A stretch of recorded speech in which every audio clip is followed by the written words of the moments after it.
We're following several developments at the southern border. The U.S. Justice Department is suing Texas over a state law that will take effect in March.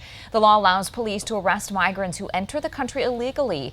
DOJ officials say that violates the government's authority over immigration enforcement. House Republicans are taking steps to impeach Homeland Security Secretary Alejandro Mayorkas on his handling of the border crisis.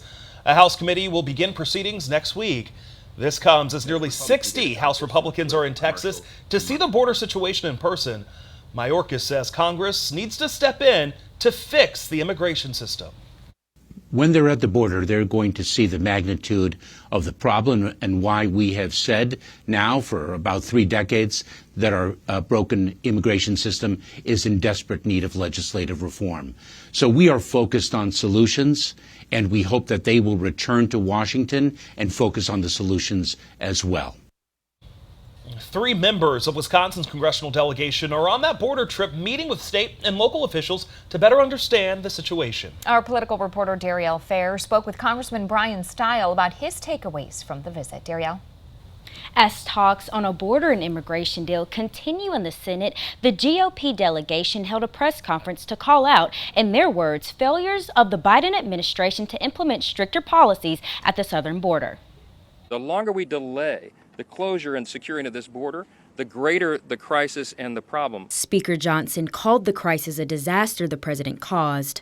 Wisconsin Representatives Derek Van Orden, Glenn Grothman, and Brian Stile were all there. I spoke with Representative Stile just as the delegation wrapped up a press conference. He said a boat passing through the Rio Grande had just apprehended a group of migrants approaching the border. What it really does is it reinforces the fact that we have an incredibly broken illegal immigration system. The border is not secure, and we need to dramatically change course. Democrats representing border districts argue the GOP is making border security a political issue, stating that emergency funding for customs and border protection should also be included in that supplemental aid package. Democratic negotiators say they are willing to increase the standard in which migrants can claim a credible fear of prosecution, allowing them asylum until their case is decided. The GOP argues this process allows migrants into the U.S. while those claims are pending, calling for detention and quicker deportations for those found ineligible. Republicans are also asking the Biden administration to suspend asylum law and deny asylum seekers entry.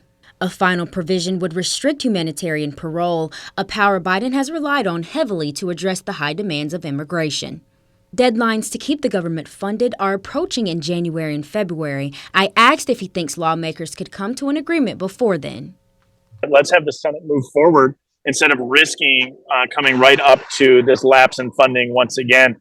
Everyone knows the border is broken. We have an opportunity to change the policies.